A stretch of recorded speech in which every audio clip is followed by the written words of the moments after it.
So remember, empiricists like Locke and Hume have this idea that we're born with just a blank slate in our minds. We don't have any ideas in our minds when we're born. Instead, we learn all of our ideas through experience, and we might use inductive reasoning to take those experiences and generate our ideas. So, here's how this relates to these videos of babies and these experiments with these babies that we're taking a look at this week. Think about what Locke would predict that these babies would do. So Locke says, look, the babies are just stupid. They literally have no ideas when they're born. Their mind is just a complete blank sheet of paper. And so the only things that they learn are the things that they're going to experience through their senses, like sight, for example. So Locke would predict that when this baby watches a little Minnie Mouse doll come across one side and then whoop, blink out of existence and then pop out again over on the other side, well, what has the experience shown them? It's shown that Minnie Mouse dolls can whoop, blink out of existence and then whoop, teleport someplace else. So Locke, it seems, would predict that the baby shouldn't be surprised at all by this. After all, they don't have any pre-existing ideas to get surprised with. They're just like waiting to get sensory ideas. And moreover, Locke would say, look, if anything, the kid should learn that, oh, yeah, okay, I've now experienced that some objects can blink out of existence and teleport across space because that's what I've seen happen. But that is, of course, not what we observe the babies to do. Instead, one, they're super surprised when they see that these Minnie Mouse dolls can just kind of teleport across space, which seems to suggest that they already have this idea in their minds that objects just cannot teleport across space. And so when something does seem to teleport across space, that's why they get surprised, because they already were born with that idea that that's just not something an object should be able to do.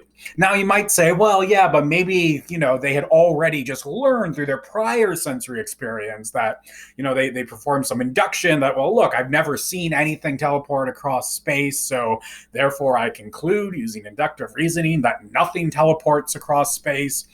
They all do that in their first 3 months or so. So then when they see Minnie teleport across space, they think, oh, that's new. I wasn't expecting that. That doesn't accord with my previous inductions. Okay, maybe, but then it's difficult to explain the next result, where Bayer-Jean shows, look, those slightly older babies that are just a few weeks older, they stop being surprised. Now, you might think, oh, well, they stopped being surprised because now, just like Locke would have predicted, they've learned, oh, yeah, sure, some things like Minnie Mouse dolls can teleport across space. But then when Bayer-Jean shows them, oh, actually, there's only one doll back there behind the screen, then the babies go back to getting surprised again, which indicates that, oh, they hadn't assumed that Minnie was actually teleporting across space. Instead, they had assumed that, oh, yeah, there must be two dolls behind the screen that are making it look like Minnie's teleporting, even though Minnie's not teleporting.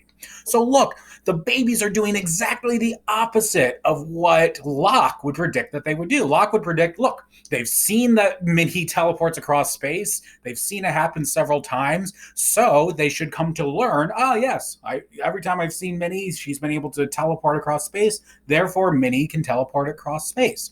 Instead, the babies do just the opposite. They're like, look, I see Minnie. Looks like she's teleporting across space, but there's no way that could possibly happen. There must be a better explanation because objects just cannot blink out of existence and teleport. There must be two dolls behind that screen that are tricking me. So that again seems to indicate, look, babies are just denying the evidence of what they see in front of them. They're denying the evidence of their senses because they seem to have this belief that they have very, very early, perhaps since from birth, that they just hold on to despite sensory evidence that objects cannot teleport invisibly across space, or that one object cannot go through another object, because again, they get surprised when objects seem to do that. So, this kind of knowledge is what some other developmental psychologists like Rene Bayerjan and Susan Carey and others have called core knowledge. There seems to be lots of good evidence that babies, you and I, everyone, humans are born with this innate knowledge, these innate expectations about how objects behave, that they don't go through one another, that they don't just disappear when they go out of view, that they cannot just disappear and teleport from one place to another, or that they can't hover in the air without any support. So that seems to be good evidence for the old rationalist view coming down from Plato and Descartes that, we are born, it seems, with at least some innate knowledge, innate beliefs that are already loaded up in our minds and that we're not going to change despite what sensory experience we might get from the world.